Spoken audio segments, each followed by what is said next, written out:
Well, we're back on the 1956 Dodge. Now, last video, I pulled the top of the transmission off and we were gonna, soak things in diesel, fill the transmission up and soak the top of the transmission in a bucket. Well, I did that and things don't really seem to want to free up just yet.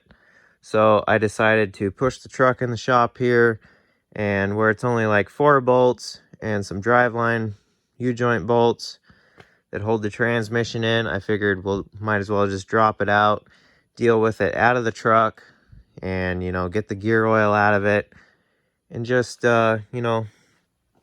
start freeing the transmission up and not have to deal with it in here. So I think we're going to work in that direction, take it out, and we'll start and free it up that way. Now if we look back here, we've got the top sitting here, and take a wire brush on a drill and start cleaning up these slider shafts and stuff like that. See if we can't get it freed up. It's not too bad to begin with after a good soak, so I think it won't take too much to get things freed up. So what I'm gonna do is grab a jack, grab a creeper, get underneath there, and start working on taking this transmission out, and we can deal with it that way. So let's get after it. Well, got the handbrake setup off, so we'll work on getting this yoke off of this drum here.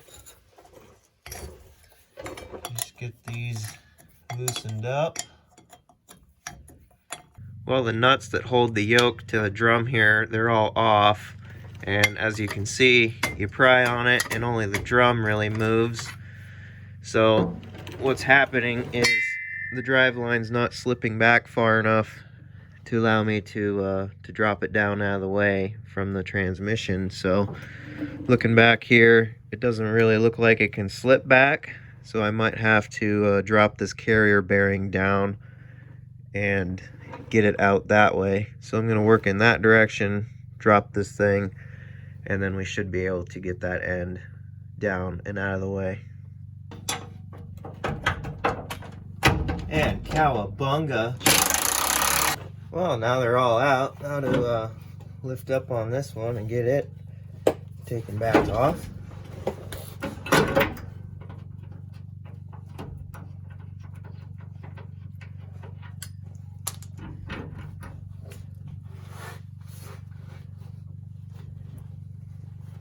We're separated and it's dropped down now, but apparently I'm too stupid to realize in the beginning here that that nut on the output shaft of the transmission holds the flange on, and all I did was unbolt the brake from the flange.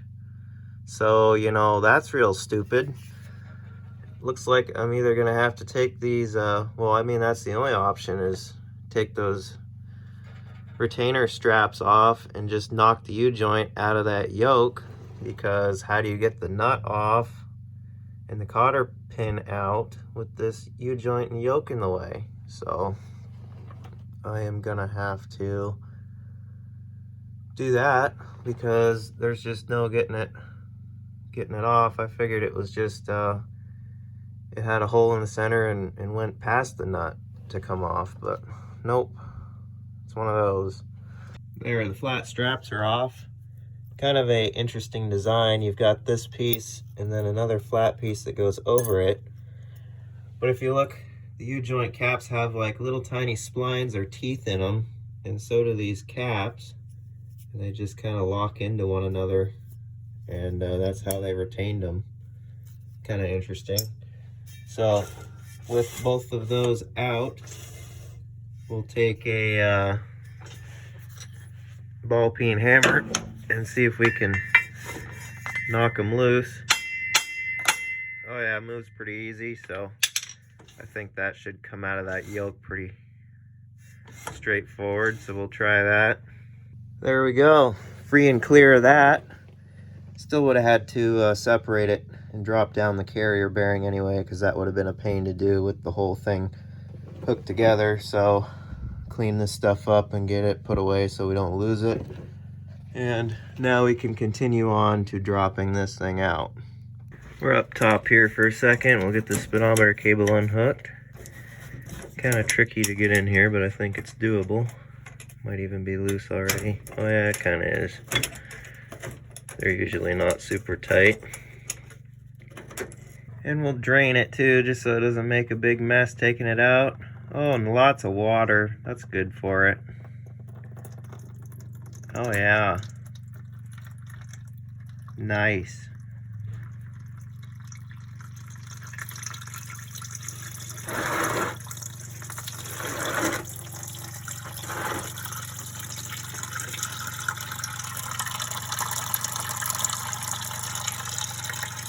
Let's just go ahead and give this thing a nice flush already.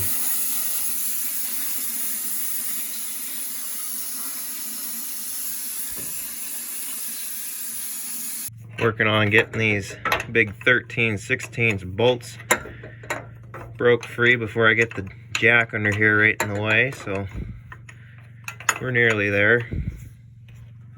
Got the jack under here, just took the last bolt out. It's already sliding back on the splines, so we'll just kind of wiggle it out of here and drop her down. All right, got it out of the truck. Everything went fine till I went to take it off of the jack and it tipped on its side and I dumped all the sludge out of the bottom, so I had to clean all that up. But on the plus side, we got the thing cleaned out even more.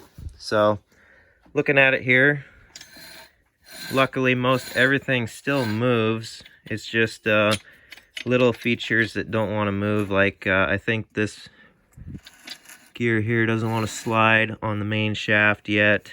It just needs some good cleaning, some rust dissolving, that kind of thing. But you know, it's nice to see that most everything still turns and everything, and it's not completely locked up like ones I've played with in the past. The one on the 42 G506 was definitely worse shape than this one, I think. So start cleaning on it and we'll get the rest of the sludge out of it so we can get more soaking action down there.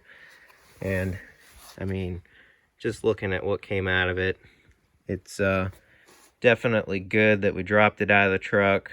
I think trying to take the easy way out and free it up in place wouldn't have worked very well, and it wouldn't have been as good of a job. So we're doing the right thing here. So let's start rehabbing this thing.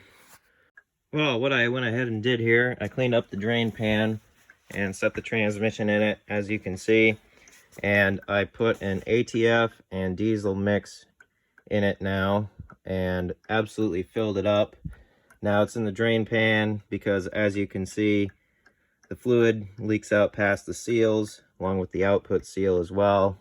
But looking at it, you see the fill line on the transmission is usually here with gear oil. So they're never this full. It just, everything turns in there and sloshes the oil up on the top gears.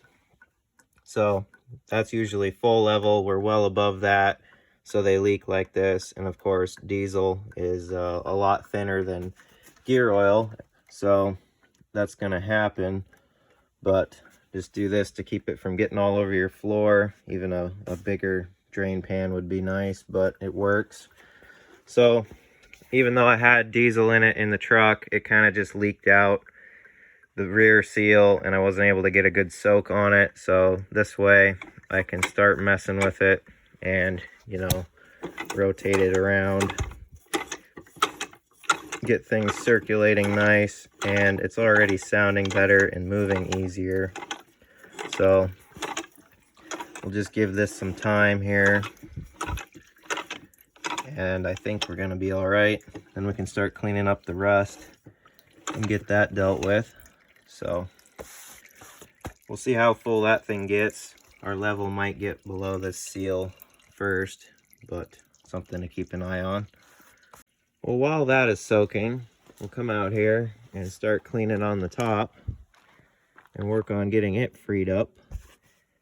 After some soaking, it doesn't look too bad, but I think I'm going to take it into the solvent tank and kind of clean up the oil and grease off of it first, and then we'll start really working on freeing it up after that, so we don't have to worry about dirt getting back into it. So let me do that. While we're back out here after cleaning it up some, don't even wait for the brake clean and solvent to dry. Just go ahead with a tool that can make sparks and start cleaning.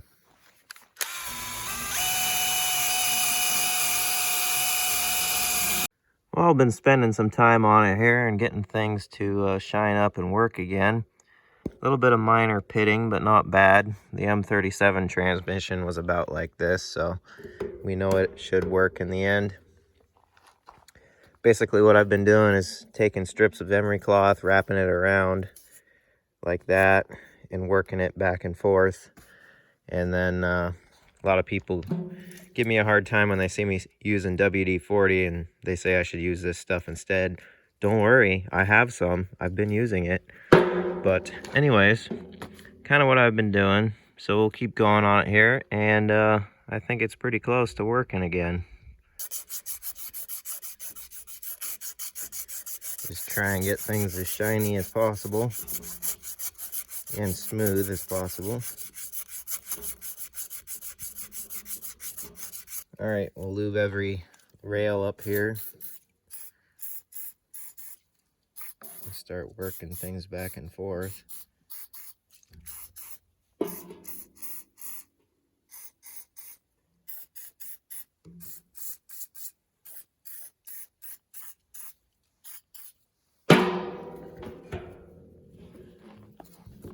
Dead blow hammer, just be gentle with them, but you know, it's old, it can take it.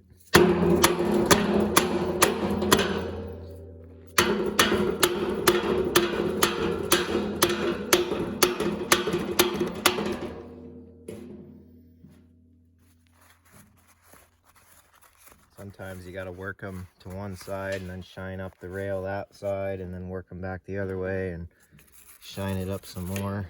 But I think they're just about as good as they're gonna get.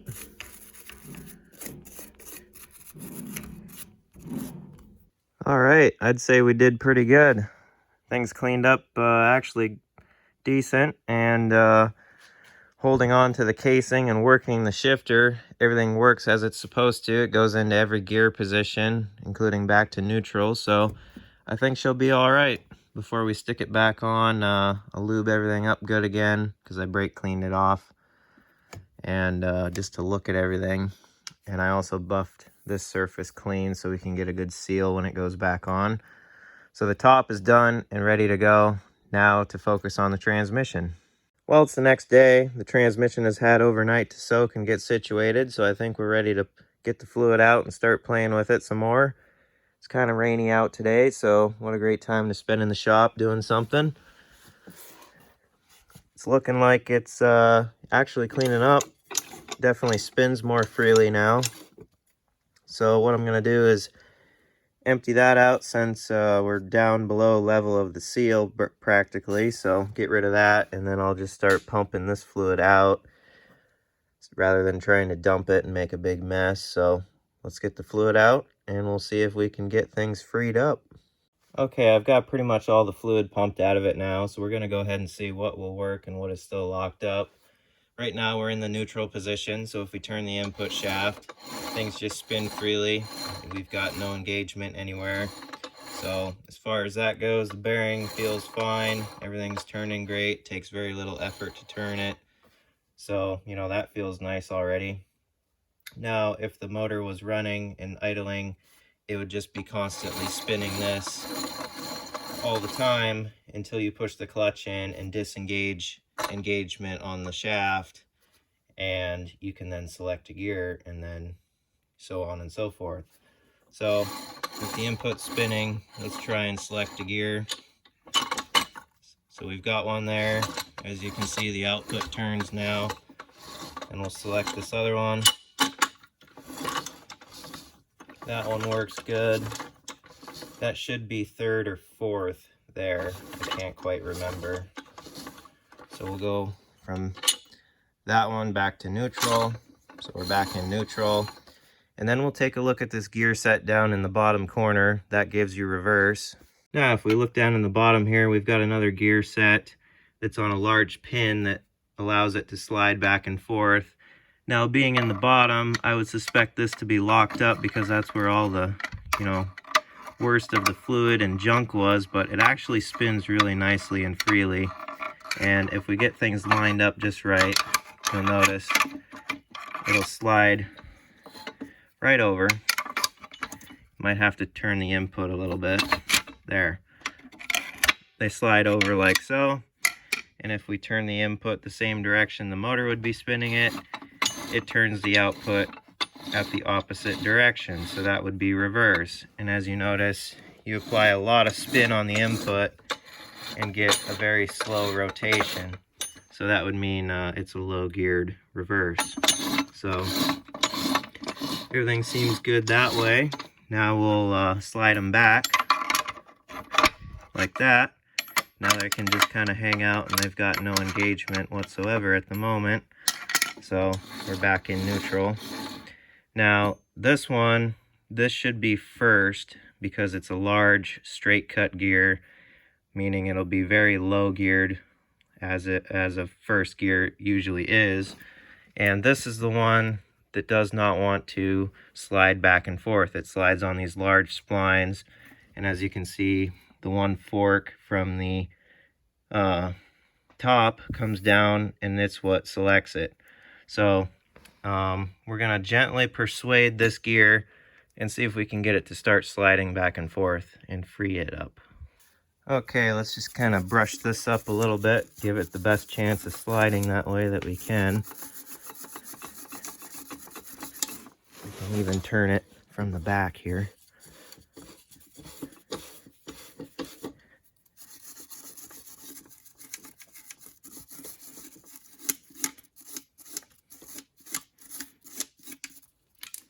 And give it some lube here.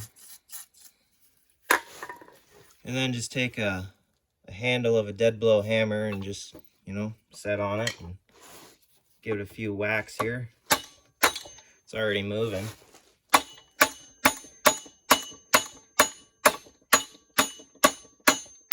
There we go, it went. And pretty dirty and rusty in here, so we'll do the same thing. Brush it up.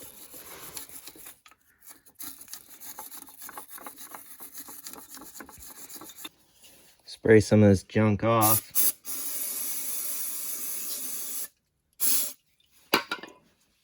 And add a little bit of this. Now we'll see if it slides back.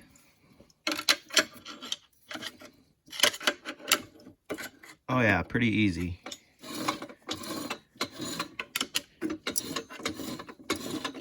So that should be second there.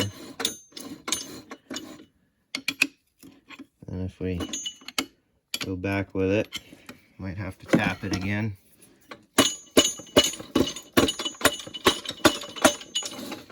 That's back to neutral. Now we'll go back this way again.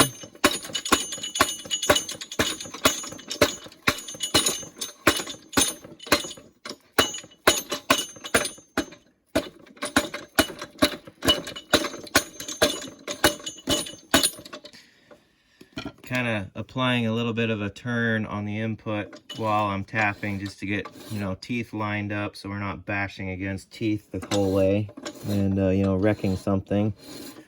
So it seems like it's wanting to free up already. It slides back and forth pretty decent, so we'll keep working it back and forth until it's pretty well flawless, and then we can start cleaning the rust off. Well, I would say that we are winning, so let's do a rundown of all the gears. So we've got neutral,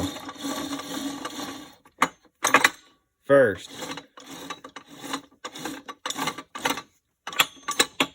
second, third,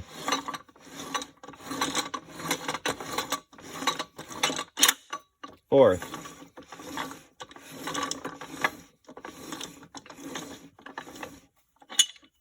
back to neutral,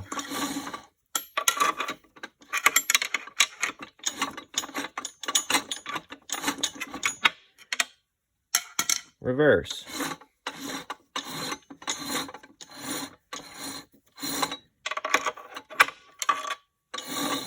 And back to neutral. Well, now that everything's freed up and working as it should be, see how nice we got this sliding now. I'm gonna go ahead and start cleaning up this rust and every bad spot in here that I can, and just get it nice and shiny and clean again. Clean all that sludge out of the bottom that's still in there, and then we'll start cleaning this absolutely grease and oil caked case off on the outside and just make this whole thing look nice again. Well, while it's not raining at the moment, we'll pick this thing up and take it out and pressure wash it off real good. Try and get rid of all this junk.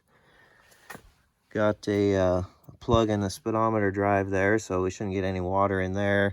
And the plan is, while it's suspended, I'm going to take the drain plug out the bottom and flush it out real good with clean diesel. So any water or debris that gets in the top will just get flushed out. We're not going to worry about it too badly. But I got the bag there to catch, you know, big chunks of debris and whatnot to stay out of it, so it should work out. Well, for just a cold pressure wash, I'd say that turned out pretty dang good. Definitely not perfect, but definitely not too bad. You can actually see some of that new process orange again. So, after I just got done blowing it off with compressed air, so now the next thing, we'll pull the drain plug out, put a pan under it, and just give it a nice thorough flush with clean, fresh diesel. And that'll not only get all the junk out of the bottom and clean it up, but it'll add some lubrication to everything again. And then we'll kind of do this quickly so that whatever water got in there doesn't set up and start causing trouble again.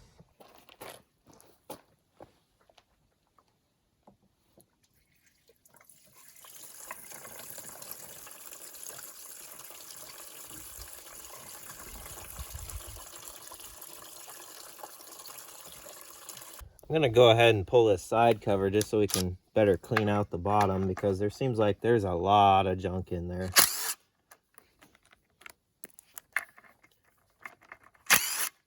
Just a little bit, I would say. So we'll get this all cleaned out and flushed out. Well, after lots of flushing and several cans of brake clean, the case is all cleaned out. Looks good. Drain plug is back in tight, so we'll set this thing back in the shop and clean this surface up after we peel this old gasket off, and we'll slap the side cover back on with some RTV, call that good, and then we'll keep going and make our way to the top. Well, there's the finished product. I don't think she turned out too badly.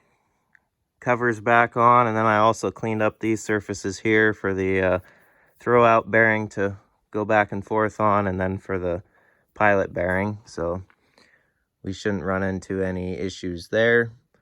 I just set the cover or the top back on without any bolts in it so we could get the full effect here. It's going to stay off when it goes in the truck. I'm going to just put like a piece of plywood and bolt it down with 2 bolts on the top to keep any dirt and debris out while it goes back into the truck. But just wanted to get a good look at this thing before it goes back underneath, and I am quite happy with it.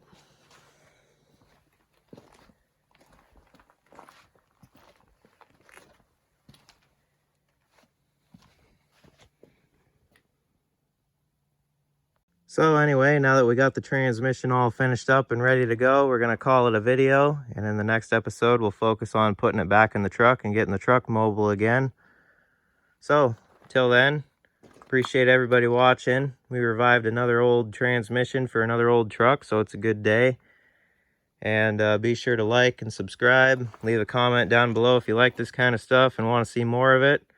So until the next video when we put it back in the truck, thanks for watching, and I'll see you guys later.